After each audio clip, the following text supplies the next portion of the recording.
Hi, it's Michael Farr from Farr, Miller and Washington. Unemployment data this morning came in as expected. The economy added 217,000 jobs last month. That was pretty much right in line with expectations. The unemployment rate stayed at 6.3%.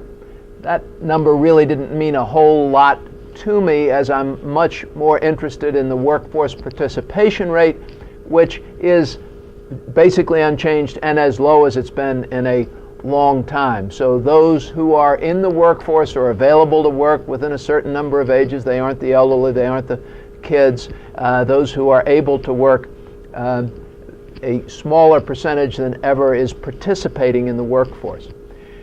Healthcare jobs were probably the leading area of job gains. So good news kind of across the board, and the other news from the labor markets report this morning was that we have pretty much made up all now of the jobs that were lost during the Great Recession. About 8 million jobs were lost, and as of this morning we've gained about 8 million jobs.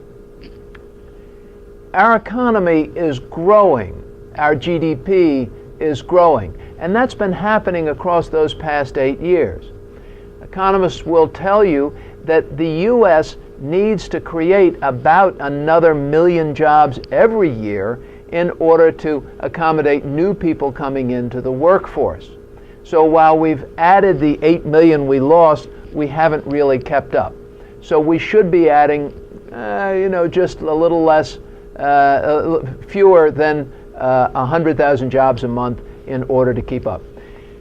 Expectations are for this 200 to almost 250,000 jobs per month coming online and being added prospectively. We hope that's the case. Now, over the past week, we've heard a lot of worries. Past couple of weeks, lots of worries about what's going to happen in the market and when this great pullback is coming in the stock markets. This may be the longest anticipated correction that just refuses to happen that we've seen in a number of years. But in spite of all of the worries and concerns, the biting of nails, the cold sweats, market's up about 1% week over week since last Friday. It's about 0.9%, maybe a little bit more than that since last Friday. Trends always last longer than anybody expects they will. This market is in an uptrend. Psychology is positive. I was asked earlier this week on television, on the nightly business report, they said, "Don't you think stocks are expensive?"